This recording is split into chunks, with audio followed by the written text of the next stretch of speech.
Hello दोस्तों, investing Gurukul के first video में आपका स्वागत है। ये वीडियो इसलिए बना रहा हूँ क्योंकि मार्केट में मोस्टली रिटेल इन्वेस्टर पैसा गंवाते हैं।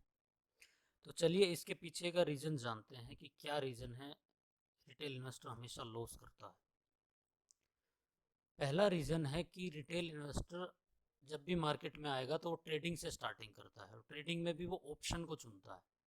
ऑप्शन को चुनने के पीछे का रीज़न ये है कि वहाँ पे पैसा है वो बहुत कम लगता है और वहाँ पे रिवार्ड ज़्यादा दिखता है। उन्होंने कहीं से सुना है, न्यूज़ से, यूट्यूब से, कि वहाँ पे 5 का 50,000 हो जाता है, लोग बनाते भी हैं।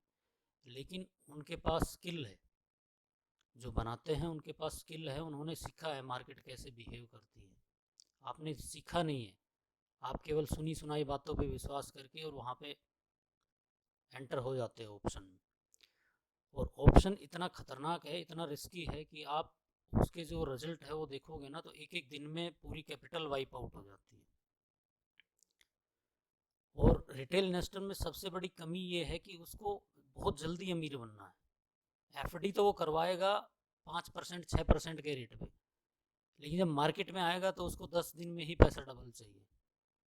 ऐसी एक्सपेक्टेशन रखते हो, इसलिए आपका लॉस ज़्यादा होता है। तो ऑप्शन से, फ्यूचर से, कमोडिटी से और इंट्राडे स्टॉक्स से, इनसे दूर रहना है। सबसे पहले इन्वेस्टिंग से ट्राई करना चाहिए और धीरे धीरे मार्केट को सीखना समझना चाहिए। उसके बाद यदि आपको उतनी स्किल आ गई है तो आप ट्रेडिंग में जा सकते हैं।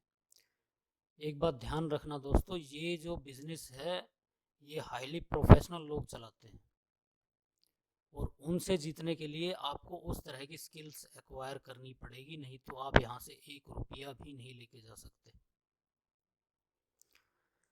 दूसरा मेन रीज़न है कि ट्रेडिंग जब भी करते हैं या इन्वेस्टिंग जब भी करते हैं तो टीवी न्यूज़ और सोशल मीडिया या किसी फ्रेंड ने रिकमेंड कर दिया उसके बेस पे हम ट्रेडिंग या इन्वेस्टिंग करते हैं, अपना दिमाग लगाते ही नहीं है। अब कोई शेयर यदि चल रहा है, आईआरसीटीसी जब चल रहा था 5,000 5500 के पास, तब रिटेल इन्वेस्टर की नज़र में आता है कि हाँ यार ये तो डेली भग रहा है, तब वो एंटर करता है। और वही टाइम होता है जो बड़े ऑपरेटर होते हैं वो आपको माल चिपका के उस हाई रेट पे और निकल जाते हैं और वहाँ से शेयर लोअर सर्किट मारना शुरू कर देता है। मुझे एक वाक्य याद है, जब मैं 2017-18 में कुछ ट्रेडिंग करता था तो टाटा मोटर्स का रिजल्ट आया था और रिजल्ट न्यूज़ पे फ्लैश हुआ कि बहुत अच्छा रिजल्ट है। तो अच्छा रिजल्ट है तो मैंने उसमें ट्रेडिंग करने की सोची इंट्राडे में। तो 467 के आसपास स्टॉक्स चल रहा था उस दिन, तो मैंने एंटर किया और एंटर करते ही विद इन 2-3 मिनट में ही शेयर डाउन हो गया। डाउन होते होते वो 5-6% नीचे आ गया। उस दिन मेरे समझ में आया कि जब अच्छी न्यूज़ आती है तो भी शेयर क्यों गिर जाता है। ये मैं आपको आगे आने वाले वीडियो में बताऊंगा, ये सब ऑपरेटर का गेम होता है। तो किसी की सलाह के ऊपर बिना खुद की रिसर्च किए हुए कभी भी पैसा इन्वेस्ट नहीं करना चाहिए। ज़्यादा मुश्किल नहीं है स्टॉक की रिसर्च करना। मैं आपको सिखाऊंगा कि कैसे आप खुद की रिसर्च के साथ इन्वेस्टिंग कर सकते हैं। दूसरा मेन रीज़न ये है कि न्यूज़ के बेस पे या टीवी टीवी देखो ही मत, टीवी देखना छोड़ दो। थर्ड मेन रीज़न है कि आप जब मार्केट में आए हो, मान लीजिए आप 5 लाख रुपए लेके आए हो, तो आप क्या करोगे कि पूरी कैपिटल को एक या दो स्टॉक्स में 2.5-2.5 लाख रुपए करके आपने डाल दिया। मान लीजिए किसी फ्रेंड ने बता दिया या आपने टीवी पे देख लिया कि ये स्टॉक अच्छा है, और आप क्या करोगे, उस पूरे 5 लाख को एक या दो स्टॉक्स में डाल दोगे और वेट करोगे। अब बाई चांस किसी एक स्टॉक में भी गलत न्यूज़ आ गई, कोई बैड न्यूज़ आ गई, तो आप क्या करोगे, वो स्टॉक तो नीचे चलना शुरू कर देगा ना। मान लीजिए उसका मैनेजमेंट का कोई इशू आ गया या जो वो प्रोडक्ट बना रहा था उसका रॉ मटेरियल कॉस्ट बढ़ गया, तो स्टॉक तो डाउन ट्रेंड में आ जाएगा। और मान लीजिए वो 50% भी नीचे गिर गया तो 2.5 लाख का 1,25,000 रुपये आपके चले गए और आप बैठे रहो, वो कब आएगा ऊपर, कब आएगा ऊपर। तो कभी भी एक स्टॉक्स में या 2 स्टॉक में पूरी कैपिटल को नहीं लगाना है। अपनी कैपिटल के कम से कम 10 हिस्से कीजिए और उनको 10 अलग अलग स्टॉक में इन्वेस्ट कीजिए। या आप ट्रेडिंग कर रहे हैं तो भी ये स्टेप लागू होता है। ट्रेडिंग करने वाले क्या करते हैं, जब 1 या 2 दिन लगातार प्रॉफिट हो जाता है तो तीसरे दिन वो क्या करते हैं, पूरी कैपिटल को नेक्स्ट ट्रेड में लगा देंगे। और यदि वो नेक्स्ट ट्रेड आपका उल्टा पड़ गया तो आपकी 10-20% कैपिटल वाइप आउट हो जाएगी। यदि आपको ट्रेडिंग भी करना है तो मान लीजिए आपके पास 1 लाख रुपए है, तो आप उसको कम से कम 5 बराबर हिस्सों में बांटिए। 20,000 का एक आपने हिस्सा कर लिया। अब इस 20,000 को ट्रेडिंग में लगाइए और उसमें भी 2% 2% का डेली रिस्क लेके चलिए, यानी 400 रुपये 400 रुपये के एसएल के साथ आप एंटर कीजिए। और जब 400 रुपये का एसएल यदि आपको हिट हो जाए उस दिन आगे ट्रेड मत कीजिए, तभी आप यहाँ पे सरवाइव कर सकते हो, नहीं तो आप यहाँ पे सरवाइव नहीं कर पाओगे। याद रखना मेरी बात। ये बातें मैं अपने एक्सपीरियंस से बोल रहा हूँ, नहीं तो आप अपनी कैपिटल 1 या 2 ट्रेड में ही आधी कर लोगे।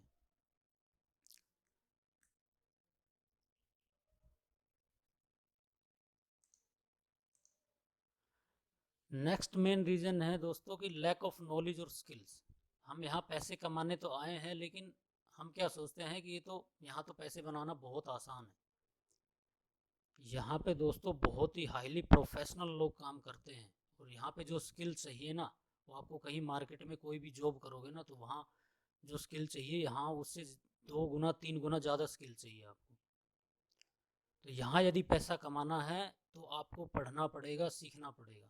बिना पढ़े यहाँ मैं गारंटी देता हूँ आपको कि 1 रुपया आप घर वापस नहीं लेके जा सकते बिना सीखे मार्केट को। सीखने के लिए क्या है, आप फंडामेंटल एनालिसिस पढ़िए यदि आपको इन्वेस्टिंग करनी है तो, उसके साथ साथ टेक्निकल एनालिसिस सीखिए। और यदि आपको ट्रेडिंग करनी है तो केवल टेक्निकल एनालिसिस से काम चल जाएगा। लेकिन मेरी सलाह यही रहेगी दोस्तों कि पहले फंडामेंटल एनालिसिस सीखिए और साथ साथ उसका टेक्निकल एनालिसिस सीखिए। आपको दोनों में हेल्प होगी, इन्वेस्टिंग में भी और ट्रेडिंग में भी। इनकी सीरीज़ हम लेके आएंगे कि कैसे फंडामेंटल एनालिसिस होता है और कैसे टेक्निकल एनालिसिस होता है, हम आपको सिखाने की पूरी कोशिश करेंगे। फिफ्थ मेन रीज़न है दोस्तों कि रिटेल इन्वेस्टर को ना बहुत जल्दी पैसे बनाने की चुल होती है कि जल्दी से मैं करोड़पति बन जाऊं। यहाँ जल्दी से कुछ नहीं होता है स्टॉक मार्केट में, और जल्दी के चक्कर में पड़ोगे तो पक्का लॉस होगा ही होगा। तो वो क्या करता है, जो 10 रुपये 5 रुपये के स्टॉक्स होते हैं ना उनमें इन्वेस्टमेंट करता है। 1 लाख रुपए लेके आएगा और अलग अलग तरह के पेनी स्टॉक्स खरीद लेगा, क्योंकि उसकी क्वांटिटी ज़्यादा आती है। तो उसको ये लगता है 5 रुपये का यदि 20 रुपये हो गया तो मेरी कैपिटल 4 गुना होगी। पहले आप ये तो सोचिए वो 5 रुपये का 5 रुपये है क्यों, क्या रीज़न है कि वो 5 रुपये का स्टॉक है। कोई तो रीज़न रहा होगा ना, तो पहले वो रीज़न जानने की कोशिश कीजिए। अगला मेन रीज़न है दोस्तों कि कैचिंग द फॉलिंग नाइफ। इसका मतलब है कि जो शेयर 2 साल से 3 साल से लगातार डाउन ट्रेंड में है उसको बाई करते रहना लगातार, उसको एवरेज करते रहना हर लेवल पे कि कभी तो ये ऊपर जाएगा कभी तो ये ऊपर जाएगा। आप ये ऐसा मत कीजिए, आप ये जानने की कोशिश कीजिए कि वो लगातार नीचे गिर क्यों रहा है, क्या गलत हो रहा है कंपनी के साथ वो कि लगातार नीचे गिर रहा है। हो सकता है उसके रिजल्ट ठीक नहीं आ रहे हो या उसके मैनेजमेंट में कोई इशू हो। रिजल्ट कैसे पढ़ते हैं, बैलेंस शीट कैसे पढ़ते हैं, ये मैं आपको सिखाऊंगा आगे आने वाले वीडियोस में। अगला मेन रीज़न है दोस्तों कि lack of patience. Retail investor में पेशेंस नहीं है, उसको जल्दी से करोड़पति बनना है बस, लेकिन सीखना कुछ नहीं है। यकीन मानिए जब तक आप नहीं सीखोगे और पेशेंस के साथ यदि अच्छा शेयर कोई बाई कर लिया और नहीं बैठोगे तो आप पैसा नहीं कमा सकते। रिटेल इन्वेस्टर को चुल होती है कि यदि कोई शेयर अच्छा बाई भी कर लिया ना तो उसको जैसे ही 10-15% प्रॉफिट दिखेगा वो तुरंत काट के निकल जाएगा, लेकिन लॉस में बैठा रहेगा। लॉस में 70-80% लॉस भी हो जाएगा तो कोई दिक्कत नहीं है, लॉस में बैठा रहेगा। लेकिन जैसे ही प्रॉफिट दिखेगा तुरंत काट के बाहर हो जाएगा, कहीं ये मेरा ख़त्म ना हो जाए प्रॉफिट। ऐसे वेल्थ नहीं बनेगी। आपको पेशेंस के साथ बैठना पड़ेगा यदि अच्छा शेयर आपने बाई कर लिया है तो।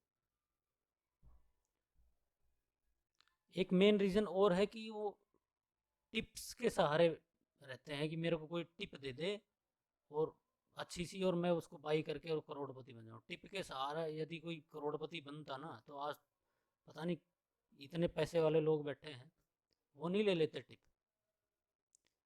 तो टिप्स से दूर रहिए, टिप्स के चक्कर में मत पड़िए। रीजंस और भी बहुत सारे हैं लेकिन मैंने मेन मेन रीज़न कवर किए हैं। आगे आने वाले वीडियोस में मैं धीरे धीरे आपको सिखाऊंगा कि कैसे आप, जो मुझे आता है ना उतना तो कम से कम मैं आपको सिखाई दूंगा कि आप खुद से स्टॉक्स को आइडेंटिफाई कर लो और खुद एंट्री ले सको और खुद एग्जिट कर सको। ये फैक्ट है दोस्तों कि mostly trader will lose their money in first 2 month. पहले 2 महीने में वो अपनी पूरी कैपिटल, लगभग पूरी कैपिटल को गवा देते हैं। और ट्रेडिंग में यकीन मानिए 95% चांसेस है कि आप फेल होंगे ही होंगे। लेकिन इन्वेस्टिंग में इसका उल्टा है, इन्वेस्टिंग में 95% चांस है कि यू विल सक्सीड। तो हम क्यों फिर ट्रेडिंग को चुनते हैं? इसको चुनिए ना कि जहाँ पे चांसेस ऑफ सक्सेस ज़्यादा है। इसके पीछे क्यों भागते हैं? यहाँ पे आपको थ्रिल मिलता है। यदि आप पैसे कमाने ही आए हो तो पैसे तो यहाँ पे बन सकते हैं ना, और इससे अच्छे पैसे बन सकते हैं ट्रेडिंग से ज़्यादा। लेकिन उसकी स्किल एक्वायर कीजिए आप। और ये भी फैक्ट है कि आप यहाँ पे बिना लर्निंग के सस्टेन नहीं कर पाएंगे। जब तक आप सीखेंगे नहीं तब तक आप यहाँ पे सक्सेस को छू भी नहीं सकते हैं। तो ये सब चीज़ें करनी कैसे है, फंडामेंटल एनालिसिस कैसे करना है, टेक्निकल कैसे करना है, आने वाले वीडियोस में आपको सब देखने को मिलेगा।